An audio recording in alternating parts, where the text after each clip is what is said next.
Hello students, today we're going to start with our third hormone action. And this will be the phospholipase pathway. We've already looked at the action of the hydrophobic hormones and the actions of the hormones that utilize the adenylate cyclase pathway. And so this lecture will be dedicated to the phospholipase pathway.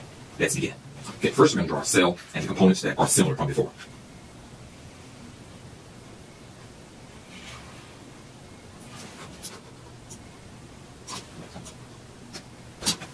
Okay, now we have the elements that were similar to our last pathway.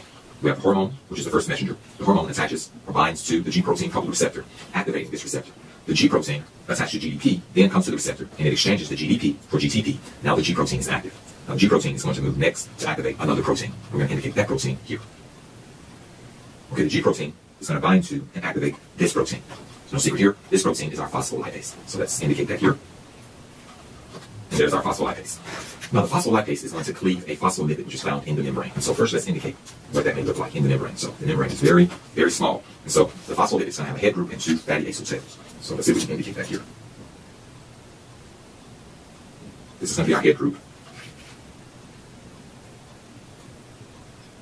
And attached to that head group, we're going to have two acyl tails. I'm trying to indicate that here. And so that's what's going to be in the membrane. It's going to be really small. So we're going to magnify this a lot.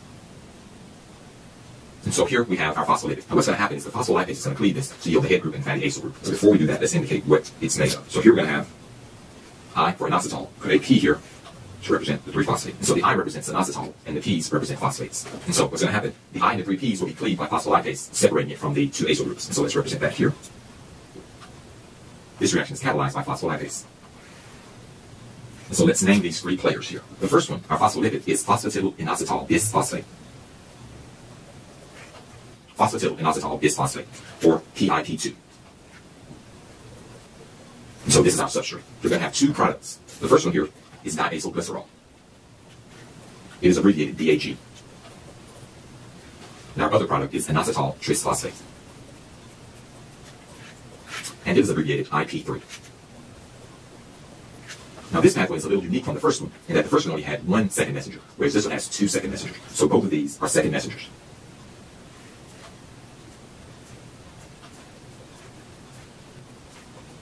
Before we continue, let's just do a little review. So this is the phospholipase pathway. In this pathway, the hormone, which is the first messenger, binds to the G protein coupled receptor. This receptor is activated. Upon activation, the G protein, linked with GDP, moves to the receptor and exchanges GDP for GTP, creating an active form of the G protein.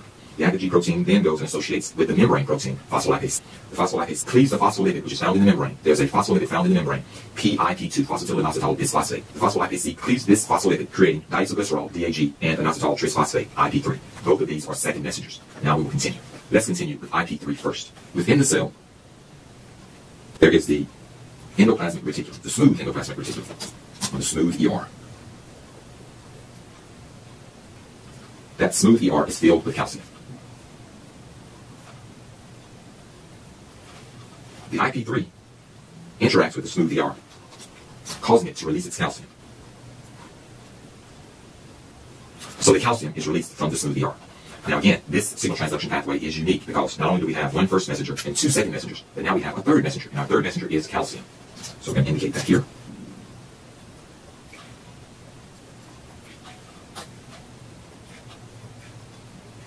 Within the cell, there's this calcium modulating protein called calmodulin, and calmodulin can be used to activate and affect other proteins within the cell. It can be found in the cell in an inactive state and in an active state. And so we're going to start out with the inactive state of calmodulin.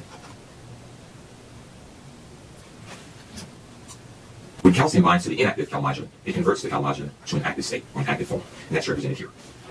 As before, within the cell, there are numerous inactive kinases. We'll represent those here. Those inactive kinases can be converted to active kinases through the action of calmodulin. As before, within the cell, there are numerous inactive enzymes, and we'll represent those inactive enzymes here. Phosphorylation of these inactive enzymes by a kinase activates them, and so let's represent that here. Inactive enzymes are converted to activate enzymes when phosphorylated by a kinase. These active enzymes then convert a substrate to a product. And it is this product which leads to the physiological response. And so this is the phospholipase pathway, except we haven't covered diacylglycerol. Diacylglycerol can activate directly inactive kinases. So it enters the mechanism here. Okay, and so this is our complete phospholipase pathway. Let's reiterate some points that were made before. The first one, Because the signal can be transduced from outside of the cell to the inside of the cell, it is called a signal transduction pathway.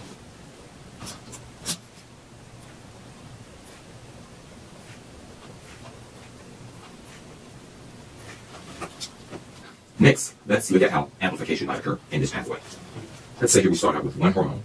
That one hormone may bind to one receptor. That one receptor may activate 10 G proteins. Those 10 G proteins may activate 100 phospholipase proteins. Those 100 phospholipase proteins may create 1,000 IP3 molecules and 1,000 isoglycerol molecules.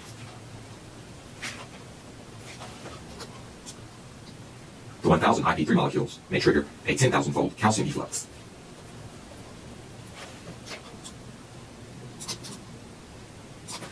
The calcium response may yield 100,000 active calmodulin proteins. The 100,000 calmodulin molecules may activate 1 million kinases.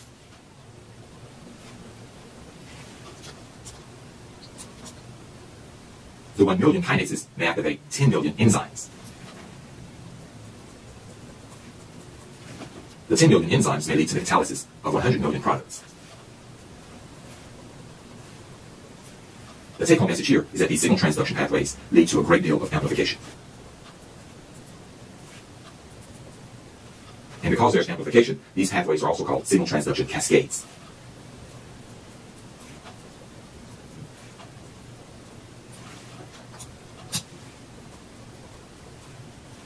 When we cover blood clotting, you'll see another example of a cascade event. Those are all the components of the phospholipase pathway. Now what we want to do is identify some of the hormones which take advantage of this mechanism. Okay, let's list some of these hormones here. The first one is going to be antidiuretic hormone, ADH. The next one is going to be thyrotropin releasing hormone, TRH. We're also going to have oxytocin, OT. And our last hormone, or group of hormones, will be the catecholamines.